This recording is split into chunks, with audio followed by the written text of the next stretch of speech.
Salut à tous, j'espère que vous me voyez bien. Je teste une vidéo avec un nouveau téléphone. C'est pas du tout un téléphone prévu pour faire des vidéos, mais là j'ai que ça sous la main. J'attends une batterie pour récupérer l'ancien, faire des vidéos avec. Donc je vais vous faire un tour rapide là de ma dernière acquisition. Donc c'est une maison de 140 mètres carrés environ qui va être divisée en 4 appartements. Donc il y aura un studio et 3 T2 d'une trentaine de mètres carrés, 30-35 mètres carrés. Donc ce sera des petits T2. Et puis voilà, il y a un jardin sur l'arrière qui sera divisé. Et puis j'ai un autre projet aussi sur cet endroit-là, je vais vous montrer. Et puis je vous laisserai deviner de quoi il s'agit. Donc je vous fais un tour et puis je commente en même temps le début, où j'en suis. Et puis là j'essaierai de faire des vidéos régulières pour vous montrer pas à pas l'avancement du projet. Alors là, on est dans une première pièce, une grande pièce,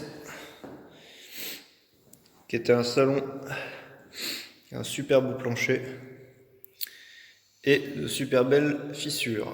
Donc ici, ça deviendra le studio. Je vous montrerai les plans aussi. Donc ici, on a l'entrée principale. On a des pavés de verre, on a une grande porte. On a une belle hauteur sous plafond.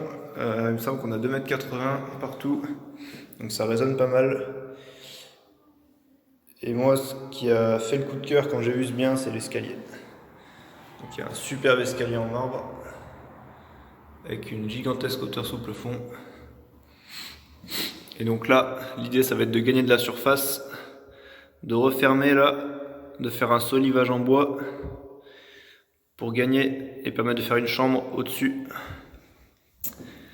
On va monter rapidement là-haut. Je ne sais pas si vous allez voir grand chose parce que j'ai pas ouvert les volets et j'ai pas rétabli l'électricité pour pas payer l'abonnement EDF inutilement, parce que ce projet là il va pas être pour tout de suite. J'ai deux autres acquisitions en cours qui vont être prioritaires. Donc là on aura l'entrée d'un DT2, il y aura une chambre là, la pièce de vie ici. Donc ce qui est bien, c'est qu'on a pas mal de conduits de cheminée, comme ça on va pouvoir rejeter la VMC, notamment du rez-de-chaussée dedans. Et puis la hauteur sous plafond qu'on a au rez-de-chaussée, ça va nous permettre aussi de passer tous les réseaux d'évacuation et refaire la distribution. Donc ici ce sera une salle de bain et ici ce sera l'autre appartement. Donc là on casse tout, ce sera une chambre de ce côté-là et la salle de bain sera ici dans cette pièce zone technique chauffe-eau, et ici ce sera la pièce de vie du deuxième T2. Donc voilà, ici on a les compteurs qui se retrouveront du coup dans la chambre. C'est pas autorisé donc il faudra certainement les déplacer. Ou alors sinon la petite astuce, au lieu de l'appeler une chambre, vous l'appelez un bureau. Et puis comme ça c'est autorisé. Donc du coup là on a des radiateurs à eau avec une chaudière au fioul qui va être condamnée. Tous les radiateurs vont être démontés, balancés. Je vais passer tout en électrique. Donc on va doubler, isoler tous les murs périphériques. Les menuiseries, j'ai fait une déclaration préalable. On est en zone protégée ou sauvegardée, je sais plus. Enfin bref, on est en zone architecte des bâtiments de France. Donc du coup, j'ai fait une déclaration préalable, mais je vais pouvoir les passer en PVC avec un seul motif. Donc ça c'est cool. Et je vais adapter du coup, ça vous verrez au fur et à mesure. On va adapter des menuiseries standards sur les huisseries existantes. Donc voilà, qui viendront en applique ici. Enfin pas en applique, en tunnel. Et puis voilà.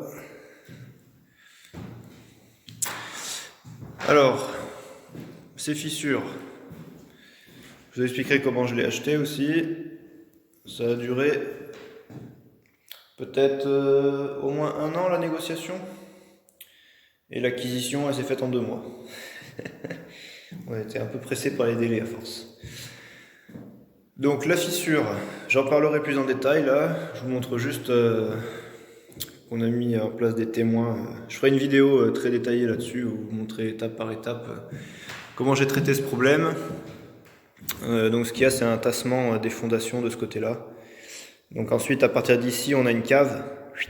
Les fondations sont plus basses et ça bouge pas. Donc en gros, on a 3 mètres sur 3 mètres. Le mur pignon ici, il descend. Voilà. Alors ça fait des années que c'est comme ça.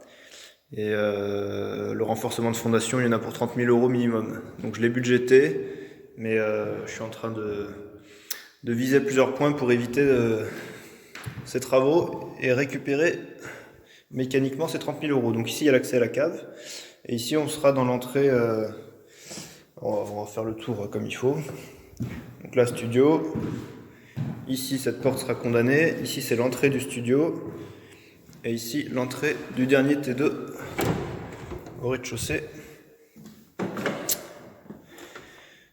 Donc ici l'idée c'est de fermer là, mettre un placard, ici l'entrée vers une chambre, tac tac tac tac, et du coup ici on arrive, on rentrera comme ça on casse, on garde juste le WC au fond, et ici on arrivera sur la pièce de vie, salle à manger, et ici on aura cette porte qui permettra d'accéder depuis la salle à manger vers une salle d'eau. Donc on fermera là, et il y aura une salle d'eau ici. Donc voilà, on retrouve la belle fissure. Donc le plus embêtant ici, donc cette menuiserie, je pourrais pas adapter une menuiserie standard. Donc ça on verra l'autre procédé pour économiser là sur les travaux. C'est de enlever tout le simple vitrage et puis les bois croisés, et de venir recaler juste un verre en double vitrage sur la menuiserie bois existante. Donc ça c'est assez performant, forcément c'est pas l'optimal, mais on n'est pas en Alaska, ça sera déjà très bien comme ça. Donc là il y a une grosse fissure, et puis ici on était infesté de termites, alors vous allez voir. Alors j'ai retrouvé des cadavres morts, donc ça a été traité. La charpente voisine a été refaite entièrement parce qu'elle était toute bouffée par les termites. Alors là vous voyez, il y a une petite plainte là. Et voilà. Quand vous voyez ça, des grandes traînées comme ça, c'est des termites. Et donc, est-ce que j'ai les cadavres là pour vous montrer à quoi ça ressemble? Ça éclaire pas bien là. Là il y en a, mais je suis pas sûr que vous voyez bien.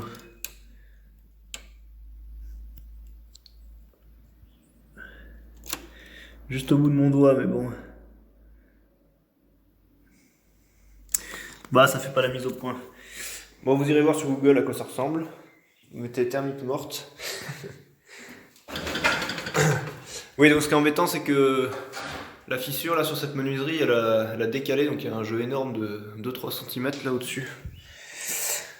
Donc on va voir au fur et à mesure comment on peut traiter ça. Et puis le jardin.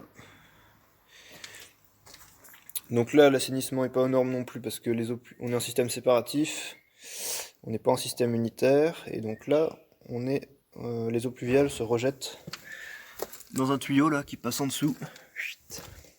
Retenez bien qu'il y a un tuyau d'évacuation d'eau usée qui passe en dessous de ce mur là qui est tout fissuré. Vous comprendrez pourquoi après. Et du coup, il passe en dessous et il va dans les eaux usées. Or, les eaux pluviales ne doivent pas engorger les eaux usées vu qu'on est en séparatif. Les eaux pluviales doivent aller dans un réseau spécifique. Ou alors l'autre option, parce que là le réseau il est sur la route, de l'autre côté c'est super dur de basculer ce tuyau là-bas. L'autre option, quand on a la chance d'avoir un jardin, c'est que on le dévoie et on l'envoie dans un puisard. C'est 1 mètre cube pour 100 mètres carrés de toiture. Donc là j'ai à peu près la moitié, j'ai 50 mètres carrés de toiture, donc je vais faire un carré de 1 mètre sur 1 mètre sur 50 cm de profondeur. Ensuite géotextile, on remplit de gravier drainant, et puis on protège de manière à ce qu'il n'y ait pas d'herbe ou de terre qui reviennent dessus à l'avenir pour que ça reste une zone drainante. Alors il faut la mettre stratégiquement. Si je le mets près du mur là-bas, je creuse, ça va drainer, ça peut entraîner des désordres au niveau du bâtiment. Donc si on fait là, s'il y a un souci où il y a trop d'humidité dans le sol qui fait qu'il y a un tassement, c'est juste un mur de séparation, donc c'est pas gênant s'il fissure.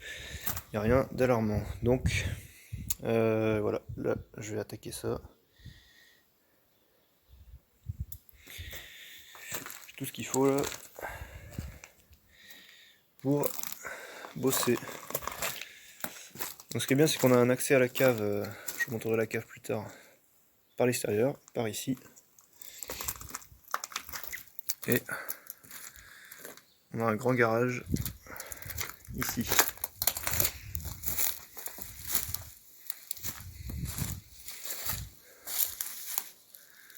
Voilà, donc là il faut que je monte sur le toit, enlever tout le lierre aussi.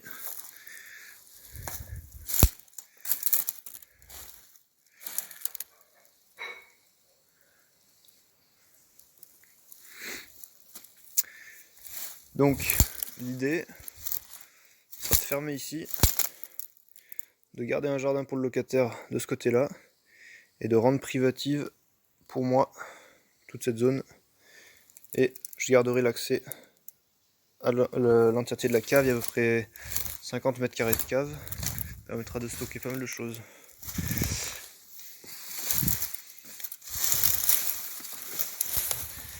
Et donc j'ai un projet pour ce garage, je sais pas si on peut dézoomer, non, je vais prendre du recul, et je vous laisse deviner, mettez-moi dans les commentaires de quoi il s'agit d'après vous.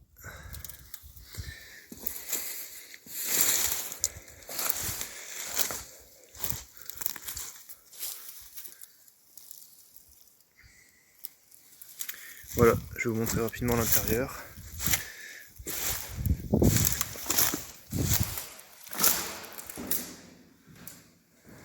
Voilà. Donc là il y a un petit local. Ce sera peut-être le futur toilette sèche. Et donc là, il faut que j'aille sur le toit voir ce qui se passe là, mais il y a des fuites, il y a des infiltrations. Et là, il y a tout qui est en train de tomber. Je tire à peine dessus. Faudra que je le décroche parce que faudrait pas que ça tombe sur une voiture ou sur la tête de quelqu'un.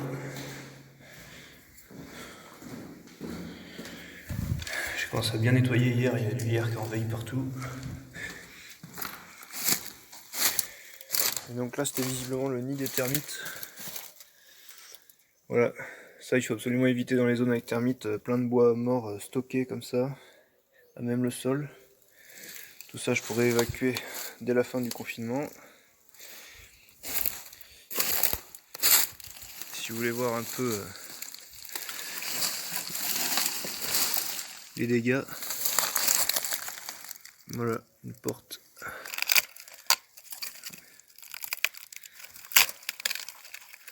Entièrement bouffée. Maintenant il y a des cloportes, mais avant c'était entièrement bouffé par les termites.